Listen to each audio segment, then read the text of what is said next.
아마 국수 조금 있어 집에. 그러냐? 요리 갖고 와 요리. 요리 갖고 오라고요? 응. 나는 여기서 먹어야 해. 그러시지 말고 번거로우니까 집에 오셔서 드셔. 아니 나는 여기서 먹어야 해. 시키면 시킨 대로 들어. 이제 일을 끼웠으니까 무엇을 한번 씹어보고 싶어. 이 하면은 멸치 볶은 놈을 한번 자근자근 해봐야지. 그 생각은 늘 했어 먹으면서. 멸치. 응. 점심 때부터 멸치를 한번 드셔봐봐. 응. 치과가 있는 시내에서 집까지는 차로 30분도 안 되는 거리. 그런데 그새를 못 참고 광채 씨가 전화를 건다. 여보세요? 어머니가 이빨을 끼우고 제일 먼저 씹어보고 싶은 것이 멸치. 멸치? 멸치를 한번 씹어보고 싶었대. 아 멸치 예치 잡쌌잖아. 아니 게 씹고 이제 이빨 하면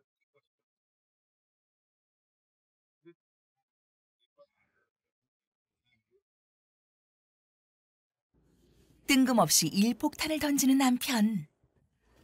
멸치 준비하라고요? 그런갑죠. 더 준비해내라고 하는 말인 것 같아. 전화로. 멸치로 시작해 삼겹살로 끝난 통화. 뭐든 생각나면 바로 해야 하고 어머니 일엔 아내 의견 묻는 법 없는 남편은 항상 이런 식이다.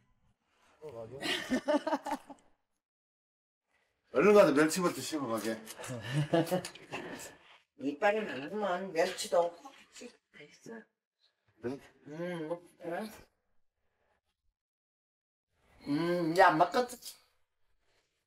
남편은 오자마자 아내는 안중에도 없고 멸치부터 찾고 멸치부터 드셔봤어? 시험 삼아서. 나도 물론. 자기 때문에 김치 담그느라 안 그래도 고생인데 멸치에 삼겹살 타령을 하는 남편을 보니 순재 씨는 화가 치민다. 막한 사람도 물도 막 있어. 씹으라고. 근데 여기를 깨끗이 씻자. 뭐냐면 천장에 다 덮었어. 그런데 이제는 내가 못 하겠어. 그때 같이 제작을 했어. 내가 이제 더 반가워. 아내 속상한 걸 아는지 모르는지 속없이 신난 남편 광채 씨. 한번 더 저녁에 어머니 이 하신 기념으로 삼겹살 갖다. 자기가 해. 그냥 하라는 말고. 내가 어제 우리 집에 자기가 해볼 거 아니야? 근데 고기도 내가 고기. 준비요.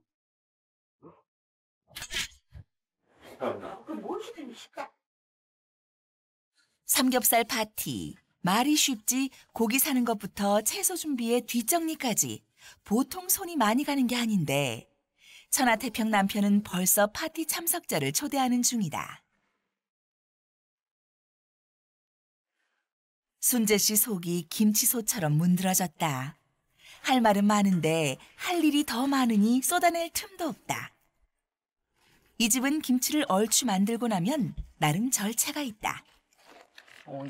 어머니가 싫어하게 간발하게 한대. 우리 어머니가 간을 잘 보신다 그러는데 잘 본다고 저 맡아야 돼요. 나 간볼란데. 어머니가 간을 보시고 합격점을 내줘야 한다. 알아서 좀 만나다. 어서오십시오. 언니 와. 그런데 한 마을에서 혼자 사는 순재 씨 시외 숙모가 잠시 들렀다. 만나네 만나. 맛있다. 맛있죠? 맛있죠. 내 숙모 통이야 그놈이. 여기 내 통? 한 포만 줘. 아이 자네 먹고 자네 김치 좋아한 게. 아이고 뭐 여놈도 가네. 자네도 한번 먹어야지. 김치 좋아한 게 자네는. 나 가네. 시집살이 40년, 큰 며느리의 일이 한도 끝도 없다.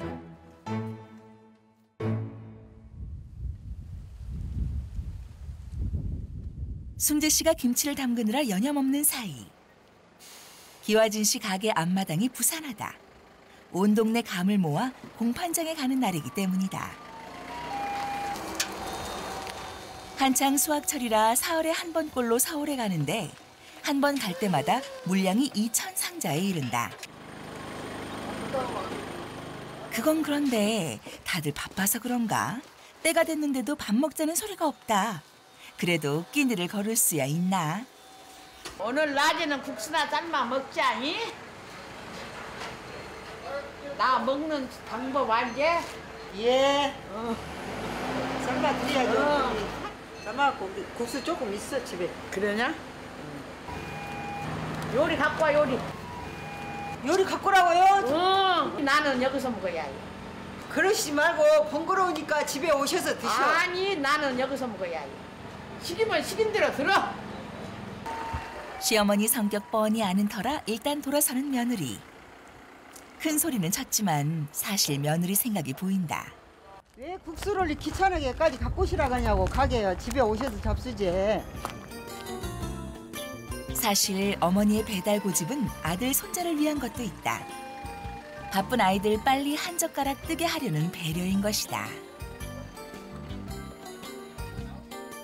오전에 남편하고 입씨름한 것도 안 풀렸는데 오후엔 시어머니까지 저러시니 순재 씨는 또 속이 부글부글 끓는다. 이런 일 있을 때마다 말 못하고 혼자 사귄 게 40년이다. 기다리는 어머니는 어머니대로 허기 때문에 부하가 올라온다. 긴 세월 시집살이 하면서 순재 씨도 나름의 대응 방법이 생기긴 했다. 시어머니가 목리를 부리시면 일단은 말없이 따르고 토를 달지 않는 것. 서둘러 이고지고 갔더니 아니 한치가 다 돼간지 밥을 인자갖고면 나는 배고파서 어찌라고 그래. 아이고 나는 빨리 한다고 했어요 아니 어머니. 너무 늦구만 그네. 한참 기다렸네 그냥. 어디서 갔어? 국수 좀 삶아라 온 게 그게 늦게 갖고 와. 아니나 다를까 버럭버럭하는 시어머니. 얼른 화부터 꺼드리는 게 능사다. 원체 무뚝뚝한 성격인데다 시어머니 위세에 눌려 말수가 더 적어진 며느리. 그럼 뭐예요? 어머니 드리려고. 양념 간장, 설탕 약간. 나는 그러게 먹어. 여기 앉으세요. 알았다.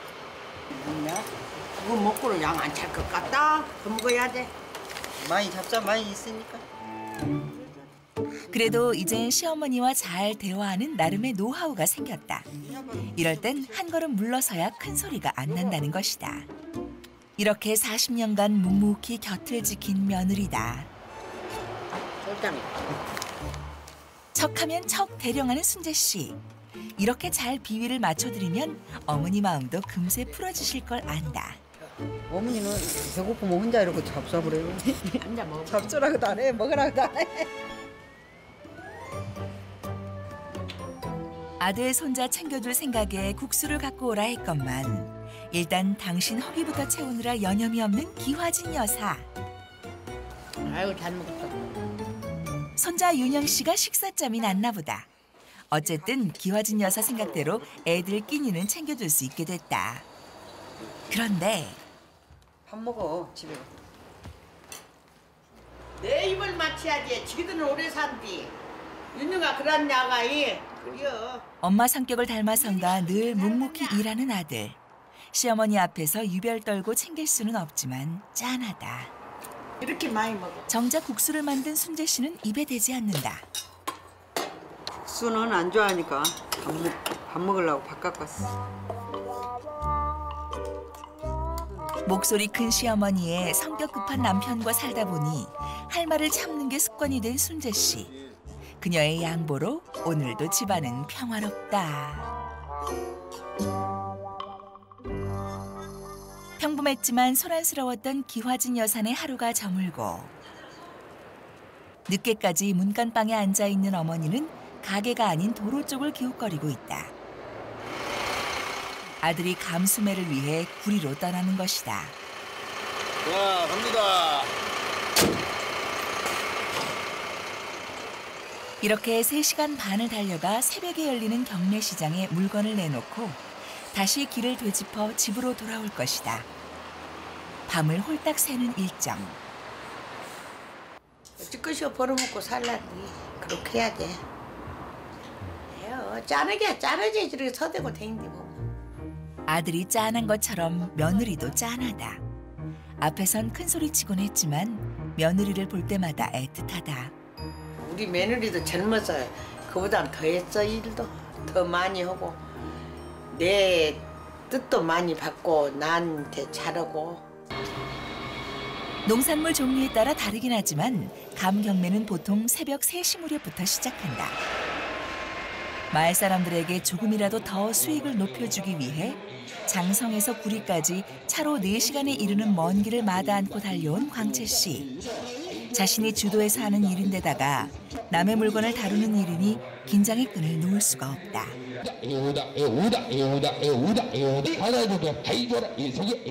장성감은 워낙 씨알이 굵고 당도가 높아 가격도 잘 받는 편이다.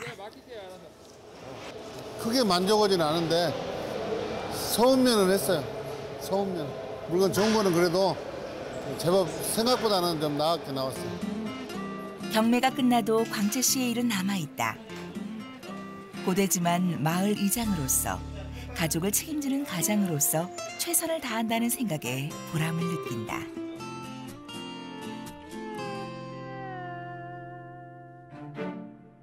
밤을 샌 광채 씨의 긴 하루가 마무리되는 새벽. 과일즙 주문량이 많아 서둘러 가공장에 나온 순재 씨의 바쁜 하루가 시작됐다. 어두운 고속도로를 달려 집에 도착한 시간은 아침 10시. 돌아오자마자 곧 있을 다음 수매 때문에 상경 일정을 다시 의논해야 한다.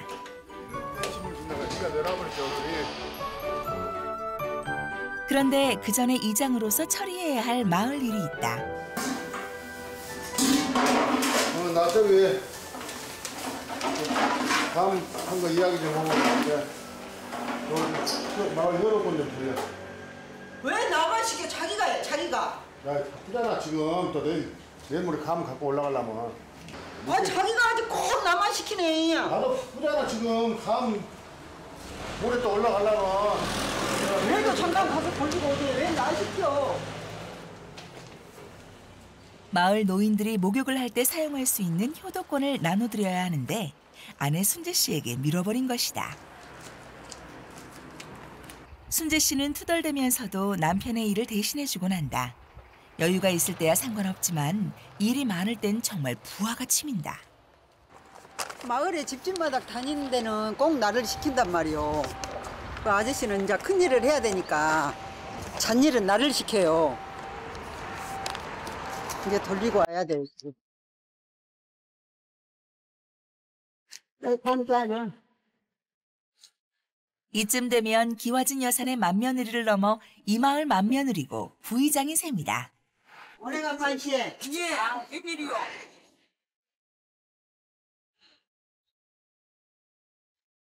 이름 적으시오. 예.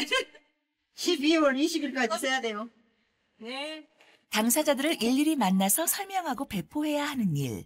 시간이 제법 걸린다. 시간이 얼마나 흘렀을까? 며느리가 없는 사이 시어머니 기화진 여사가 가공장 일을 하고 있다.